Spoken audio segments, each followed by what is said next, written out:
Assalamualaikum warahmatullahi wabarakatuh. Perkenalkan, nama saya Pratiwi Winda Paimbong dengan NIM J1A123178 sebagai moderator yang akan memandu jalannya presentasi kali ini. Di sini saya mengucapkan terima kasih kepada Bapak dosen pengampu mata kuliah ergonomi, Bapak Dr. Syawal Kamiluddin Saptaputra SKM MSc yang telah memberikan kesempatan kepada kelompok kami untuk mempresentasikan hasil diskusi kami. Di sini kami akan memaparkan hasil diskusi kami tentang analisis postur kerja pada montir bengkel menggunakan metode RULA. Baik, langsung saja kita beralih kepada pemaparan materinya. Baik, perkenalkan saya Putri Apriliani dengan akhiran NIM 179. Nah, RULA adalah suatu metode penelitian untuk mengidentifikasi gangguan anggota tubuh bagian atas. Metode ini tidak menggunakan peralatan spesial dalam penetapan penilaian postur leher, punggung, dan lengan atas.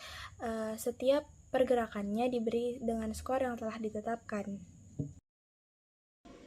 Baik, di sini saya akan menjelaskan tentang perkembangan RULA. Nah, RULA dikembangkan sebagai suatu metode untuk mendeteksi postur tubuh yang merupakan faktor risiko. Nah, metode ini didesain untuk menilai para pekerja dan mengetahui beban muskuloskeletal yang memungkinkan dapat menimbulkan gangguan pada anggota tubuh bagian atas. Perkenalkan, nama saya Putri Giska Gauzalia dengan akhir NIM 180. Di sini saya akan menjelaskan mengenai metode RULA. Metode ini menggunakan diagram dari postur tubuh dan 3 tabel skor dalam menetapkan evaluasi faktor risiko. Faktor risiko yang telah diinvestigasi dijelaskan oleh MCP sebagai faktor beban eksternal, yaitu merek, jumlah pergerakan, kerja otot statik, tenaga kekuatan, penentuan postur kerja oleh peralatan, dan juga waktu kerja tanpa istirahat. Dalam usaha untuk penilaian 4 faktor beban eksternal, yaitu jumlah gerakan, kerja otot statis, tenaga kekuatan, dan juga postur, RULA dikembangkan untuk memberikan sebuah metode penyaringan suatu populasi kerja dengan cepat, yang berhubungan dengan kerja yang berisiko yang menyebabkan gangguan pada anggota tubuh bagian atas. Selanjutnya ada kelebihan RULA. Yang pertama, analisis manual material handling lebih efektif karena metode ini dapat menampilkan postur pada bagian tubuh manakah yang berbahaya untuk suatu pekerjaan. Selanjutnya ada menyediakan metode penyaringan populasi kerja yang cepat untuk penjabaran kemungkinan resiko cedera dari pekerjaan yang berkaitan dengan anggota tubuh bagian atas. Lalu ada memberikan hasil yang dapat digabungkan dalam penilaian ergonomi yang luas, meliputi faktor-faktor epidemiologi, fisik, mental, lingkungan, dan juga organisasional. Dan yang terakhir ada mengenali usaha otot berkaitan dengan postur kerja, penggunaan gaya, dan melakukan pekerjaan statis atau repetitif, dan hal-hal yang dapat menyebabkan kelelahan otot. Perkenalkan, nama saya Ocin dengan NIM J1A123177. Di sini saya akan membahas tentang kekurangan RULA. Ada beberapa kekurangan RULA, yaitu yang pertama, hanya mengukur faktor fisik, faktor psikologinya tidak ada. Yang kedua, RULA tidak mengukur getaran ataupun suhu. Yang ketiga, RULA hanya mengukur dari tubuh bagian atas atau spesifik, tetapi dampak ke seluruh tubuh tidak diperhitungkan. Untuk itu, terkadang harus dipadukan dengan metode lain, misalnya REBA. Baik, sebelumnya perkenalkan, nama saya Nurzana dengan akhiran NIM 176. Di sini saya akan menjelaskan tentang analisis lengan dan pergelangan. Yang pertama, temukan posisi lengan atas. Jadi, langkah pertama itu lihat posisi lengan atas pekerja. Jika lengan berada pada posisi netral sekitar 0 derajat, berikan skor +1. Jika lengan terangkat pada sudut 20 derajat, tambahkan +2. Jadi semakin tinggi sudut pengangkatan lengan, misalnya 40 derajat sampai 90 derajat, skor akan bertambah hingga +4. Jika bahu diangkat, tambahkan +1 poin, dan jika lengan atas disanggah atau bersandar, kurangi -1 poin dari skor. Yang kedua, temukan posisi lengan bawah. Langkah pertama itu amati posisi lengan bawah. Selanjutnya, posisi netral memberikan skor +1. Jika lengan bawah bekerja dengan sudut lebih besar dari 60 derajat, tambahkan hingga +2 poin. Jadi, jika salah satu lengan bekerja melintasi garis tengah tubuh, tambahkan +1 poin. Baik, perkenalkan nama saya Sakila Murlia Putri dengan NIM J1H1231855. Nah, di sini saya itu akan menjelaskan tentang analisis lengan dan pergelangan. Pada bagian langkah ketiga itu, karena posisi pergelangan tangan tukang bengkel berada di 15 derajat, maka skornya itu plus 3. Dan karena pergelangan tangan berada di akhir rentang, maka skornya itu plus 2. Jadi, total skor pergelangan tangan tukang bengkel itu adalah 4 berdasarkan dari postur pada tabel. Baik, pada selanjutnya itu pada langkah ke-6. Nah, pada langkah ke-6 itu kita tambahkan skor penggunaan otot.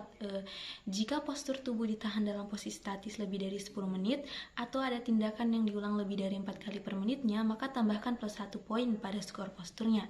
Di sini kami itu menambahkan plus 2 pada skor penggunaan otot. Yang langkah ke-7 itu ada tambahkan skor kekuatan atau beban. Nah, beban yang diangkat itu ada beberapa penilaiannya. Yang pertama, jika beban kurang dari 4,4 lbs, maka tidak ada penambahan poin. Yang kedua, jika beban antara 4,4 lbs dan 22 lbs, maka kita tambahkan plus 1. Yang ketiga itu, jika beban lebih dari 22 lbs atau beban ditahan dengan guncangan, maka kita menambahkan plus 2 atau plus 3. Di sini kami itu menambahkan plus 1 pada nilai gaya atau beban. Sekian presentasi dari saya dan akan dilanjutkan oleh pemateri berikutnya. Selanjutnya langkah ke-8. Nah, di sini kita disuruh menjumlahkan langkah 5 hingga langkah 7. Nah, di langkah 5 tadi kita telah mendapatkan nilai sebanyak 4. Di langkah 6 kita mendapatkan plus 2 dan di langkah 7 kita mendapatkan plus 1. Sehingga total nilai yang didapatkan adalah 7. Selanjutnya pada tabel A, kita bisa lihat di sini kita mendapatkan poin 4. Dari mana poin tersebut? Di upper arm kita mendapatkan poin 3, di lower arm kita mendapatkan poin 2, di wrist core kita mendapatkan poin 3, dan wrist twist kita mendapatkan poin 2. Sehingga jika kita tarik kita mendapatkan poin 4 tersebut.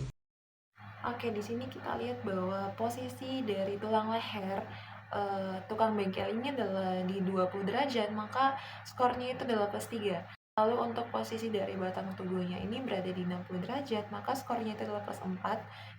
Untuk posisi kakinya ini berada di plus 1 karena telapak kakinya ini ditopang, maka nilainya itu adalah plus 1. Selanjutnya, analisis leher, badan, dan kaki. Langkah 12, cari skor positif pada tabel B menggunakan nilai dan langkah 9 sampai 11 di atas. Cari skor di tabel C. Langkah 13, tambahkan skor penggunaan otot jika postur tubuh sebagian besar statis, yaitu ditahan lebih dari 10 menit, atau jika tindakan diulang terjadi 4 kali per menit. Langkah 14, tambahkan skor gaya atau beban jika beban lebih dari 4,4 lbs intermittent, plus 0 jika beban 4,4 hingga 22 lbs intermittent, plus 1 jika beban 4,4 hingga 22 lbs statis atau berulang, plus 2 jika lebih dari 22 lbs atau berulang atau guncangan, plus 3.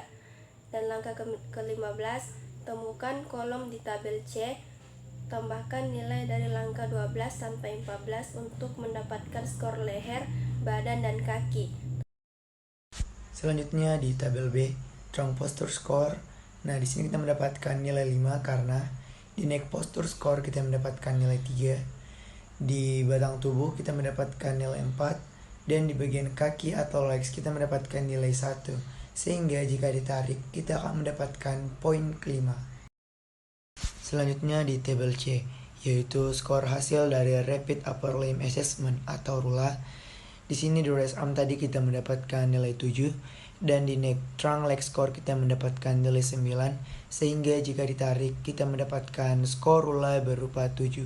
Nah, di penilaian di sini jika kita mendapatkan skor RULA 7, maka dibutuhkan penyelidikan lebih lanjut dan menerapkan perubahan.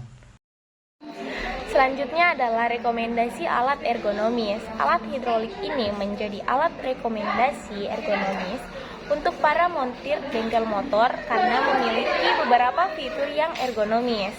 Seperti yang pertama, ketinggian yang dapat disesuaikan. Hal ini dapat membantu mengurangi risiko yang cedera, punggung, dan leher. Yang kedua, platform yang luas. Alat ini memungkinkan mekanik dapat bekerja dengan lebih nyaman dan aman. Dan yang ketiga, roda yang mudah digerakkan. Alat ini dilengkapi dengan roda yang mudah digerakkan sehingga mekanik dapat memindahkan alat ini dengan mudah. Keempat, pengunci yang aman. Alat ini dilengkapi dengan pengunci yang aman sehingga motor dapat diangkat dengan aman dan stabil. Sekian dari saya berikan ke materi selanjutnya. Sebelumnya, perkenalkan nama saya Putri Kalsum dengan akhiran NIM 181. Jadi kesimpulannya adalah ergonomi dengan metode RULA adalah penting dalam penilaian risiko cedera pada anggota tubuh bagian atas pekerja. Metode RULA memungkinkan evaluasi postur tubuh dan faktor-faktor lain yang dapat meningkatkan risiko cedera dengan hasil berupa rekomendasi untuk mengurangi risiko tersebut, seperti modifikasi workstation, penggunaan alat bantu, pelatihan, dan rotasi tugas. Dengan penerapan langkah-langkah pencegahan yang tepat berdasarkan metode RULA, perusahaan dapat menciptakan lingkungan kerja yang lebih aman dan sehat bagi para pekerja serta meningkatkan keselamatan kerja secara keseluruhan.